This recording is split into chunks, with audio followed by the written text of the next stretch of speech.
Alright, spawning in the top right position of the map, Cloud Kingdom, is our red Terran player. He went for that mech open last game, and he just got smacked by Scarlett, I have to say. That was, it was the old 1-2. You hit him with the roaches, and then, they go right into the tanks, and then the Mutalisks just coming from the side. And that he just really wasn't prepared for it. It is Empire's Kos. And spawning in the bottom left position, our purple Zerg from Canada. It is Acer's Scarlett. So, I would also say that this is a map where we occasionally see Korean players do builds such as a 2-racks, but I can't help but wonder if Scarlett takes into consideration for her builds the playstyle that Kos uses.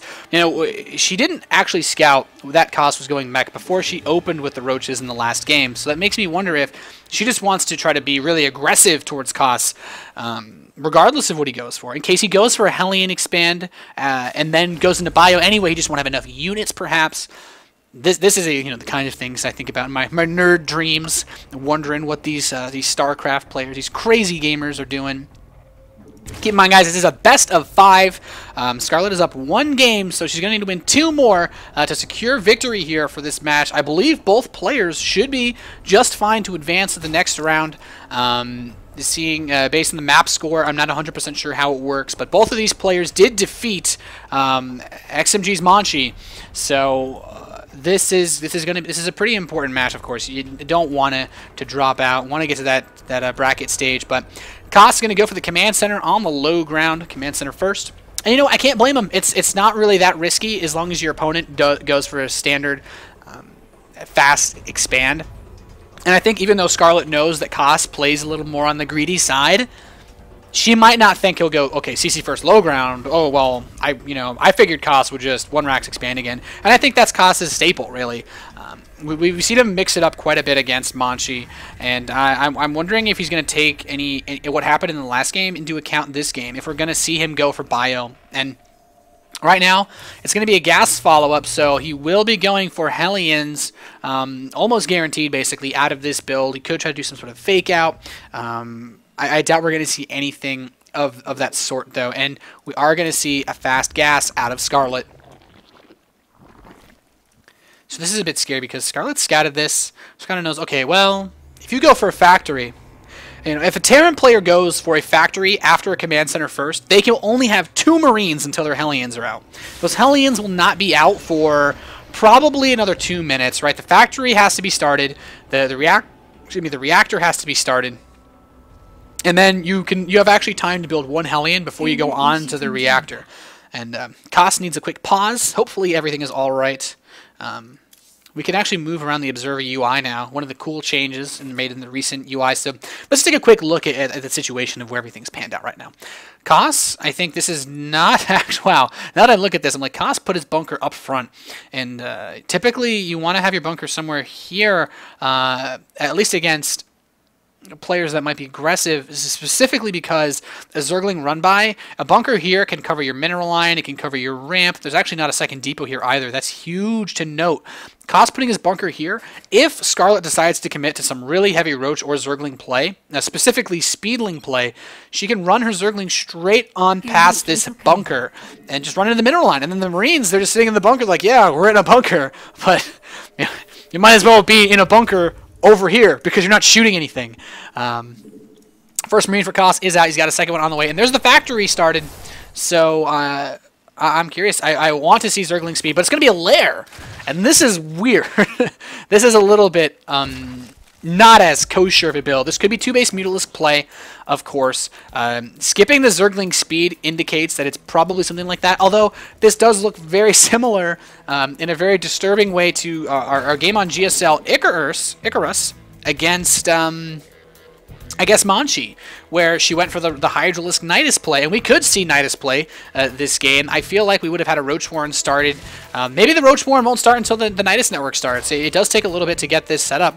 So, Koss is he's not going to be punished for this. He's going to build a wall by this bunker. So I was just really worried because Spielings, if you hit at an early enough of a timing, can bypass this. So it can be a bit risky sometimes. Of course, putting the bunker up front helps deal with roaches. Koss seems to still have some problems, possibly lag or computer issue. Hopefully everything is okay for our lovable Eastern European player. This should be, hopefully everything's okay. He's like, my hotkeys all the time going automatically to standard. So he's having some issues with his hotkeys. Hopefully everything's okay. I mean, worst comes to worst. Theoretically, we have that sick recover from replay feature now, but it's difficult. It's difficult to do that because you can run into these weird spaces where you're like, well, you know, what if they look at the replay before you invite them to the lobby to recover the game or something really derpy like that. So hopefully everything's okay. Our administrator's like, I don't really know how we can help you with your hotkey issue. I hope all is well. We're just going to resume. And I want to know what's going to happen with this lair. 2 additional gas being taken at the natural. This makes me think it's Mutalisks. Without a Roach Horn on the field, you don't need 4 gas for a Nidus play. So we're definitely going to see a Spire go down as soon as Scarlett has 200 gas. There it is. So this is going to be 2 base Mutalisk play. The Zergling speed is on the way as well. So should be able to do some Ling aggression to complement this. And Koss's build, Fast Third Command Center, Hellions, getting a tech lab on this barracks. It's going to be Hellion Banshee. This is not what Koss needs to deal with Mutalisks. And a Baneling Nest too, so she is just going to most likely try to completely bowl him over. This could actually be a frontal assault with the Mutalisks. This is actually a really scary build. It's kind of like a metagamey build. It's one of the builds that developed a lot more out of Terran players going for this Hellion opener. It counters Hellion Banshee pretty hard. And we have 2 barracks coming up now for Koss, but is it going to be in time for him to actually get out what he needs to deal with this? I'm not so sure. He's going to start his stim pack upgrade, I think, very soon. He's waiting for the gas source. The Hellions are at the 3rd. He sees there's no 3rd base. Has he scouted the gas? No, he actually hasn't scouted anything at all. There he scans the natural expansion, sees, okay, there's a Baneling Nest and double gas. Well, he doesn't know actually if there's gas in the main base, so this could have been a fake out by Scarlett. She may just have these 2 gas according to Koss, so I feel like he's getting this engineering bay now, but the Mutalisks are starting in production. He needs to get missile turrets right this second if he wants to hold this attack. And even then, a Baneling Zergling follow-up could be absolutely devastating. This reminds me of a game, I think this was, I can't remember, I think we casted this yesterday, 2 days ago, was in our RSL. We had a similar game on Cloud Kingdom, or was it Pro League? I'm trying to remember which game, but we had a situation where they went for the fast Mutalisks and then just busted in and killed them, basically, with just a ton of units. So this might have been actually Pro League 2 days ago.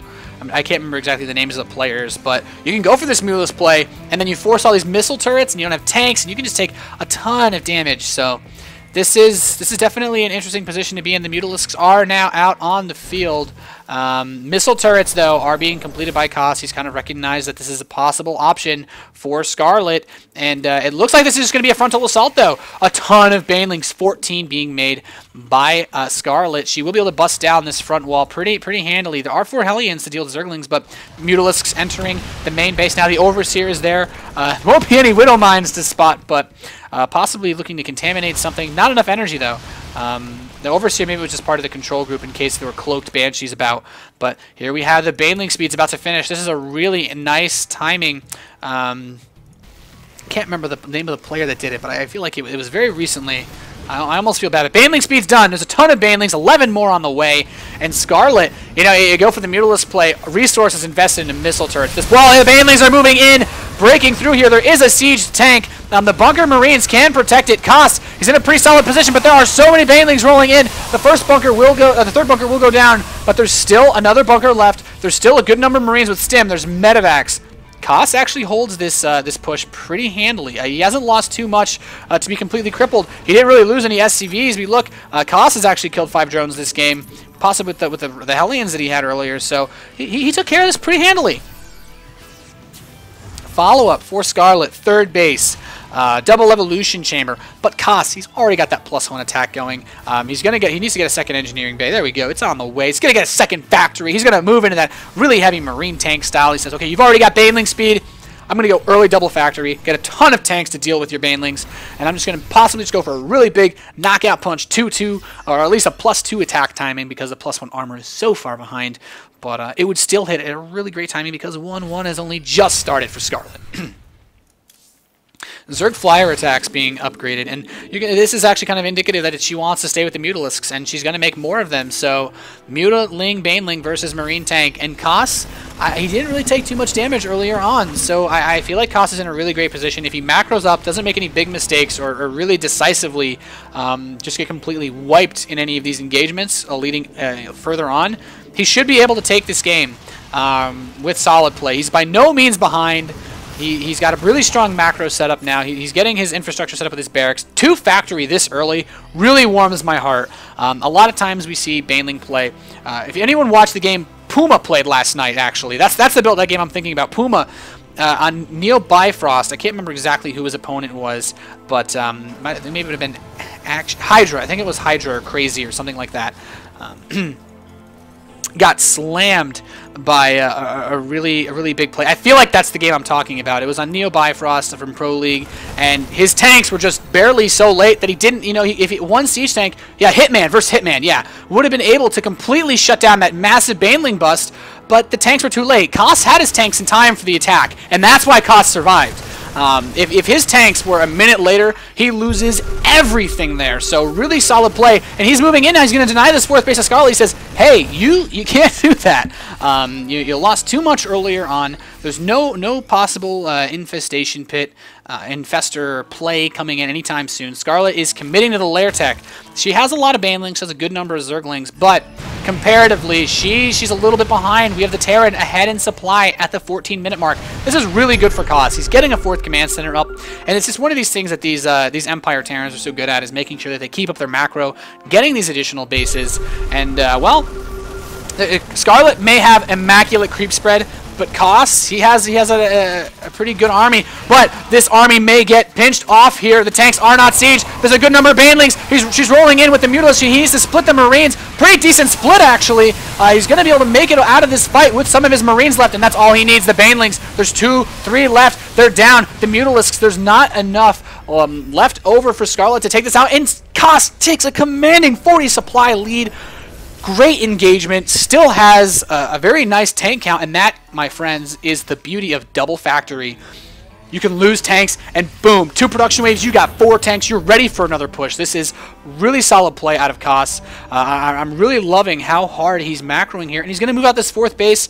It's a shame, he was so on top of clearing that creep spread, but it takes ages for that stuff to go away. This command center is going to be sitting there. The guy driving it's just like, come on, it takes my guard and dies faster than this. Mutalisks pushing, trying to knock that command center away, but Koss has enough units. We have some Zerglings heading towards the tower.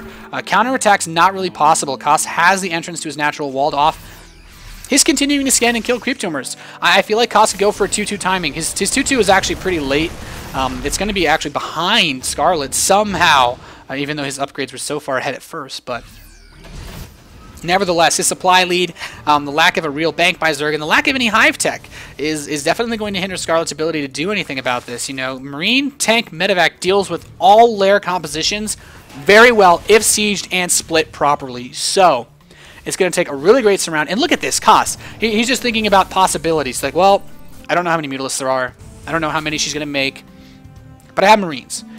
However, a Thor mixed in my army can tank Banelings, a Thor mixed in the army can deal a ton of DPS to balled up Mutalisks, and Mutalisks deal most damage when they're clumped up, being able to really abuse their ricochet on their primary attack. So the Hive's on the way, the 4th base Planetary Fortress on the way for Koss. He goes for a drop in the natural expansion. It's going to get shut down, but these Marines do actually quite a bit of damage. He might actually clean these Lings up, so he could score a drone kill or 2 here. Very nice. Mutalisks will arrive on time to do a little bit of damage. Now let's look at the total workers kill tab. It's pretty close. Not too much actual damage has been done, but the biggest damage that happened in this game was Scarlett going for this big push and not really being able to kill anything. So tanks moving out now across the creep, scanning ahead, picking off these creep tumors. And, well, Koss is ready to just try to shut down this 4th base again. A ton of Banelings, 45 on the way for Scarlett. Koss's tanks are spread. They are sieged. He only needs to step forward with a couple of Marines to kill this hatchery. And that's what he's going to do. Scarlett can't do anything about this. She could step up, sure. Koss pulls back. He has the tank line behind him. He can slowly inch the siege tanks forward if he wants to. He's not even doing that. He's not risking unsieging a single tank until this creep is gone. I love it. The focus. The Mutalisk is going to try to swing in from the side, but the Thor is here, and that's the great thing about it. You know, he doesn't have to worry about being caught out of position. Thor has crazy high range, and these Marines are just poking forward, and these Banelings are like, well, I mean, I don't want to move into 3 Marines. I'd rather hit 20, but you got to take what you can get. The Mutalisk are going to clean this up, but Koss, he's looking sharp. +3 attack on the way. He's adding on additional starports to move into a Raven battlecruiser. If you guys don't know about Koss as a Terran player, he is one of those guys that is not afraid at the end of the game. I think one of the coolest matches I ever saw him play was versus Gosu User, and it was quite a nasty game. I can't remember what the game was for. Maybe it was some sort of King of the Hill. He was actually eliminated from the tournament, but whether or not he beat Ghost User was based on if he would just influence where Ghost User was going to be placed. And he just went for this super crazy large battle cruiser fleet with Ravens and Vikings, and it got into such an awkward position that he lifted all his buildings up, but it looks like Scarlett's going to catch half the army over here. A ton of Banelings rolling in. The Mutalisk is going to kill these tanks. This planetary fortress, a little bit in jeopardy, but Koss will hold because he's pushing into the 3rd base. Scarlett, a lot of drones are in danger here. That +3 attack not done just yet, but Broodlords are on the way, but they will not be in time to stop this. Koss has the tank siege. The Banelings and Zerglings are going to try to move in. The tanks need to focus fire the Banelings down. The Banelings do not actually connect with the Marines. They all hit the Thors and tanks, and Koss will persevere through this fight. These 2-2 Marines tearing the Zerglings apart. GG from Acer Scarlett. Koss will not go down without a fight. Ties the series 1-1, and that is just a display of his incredible macro.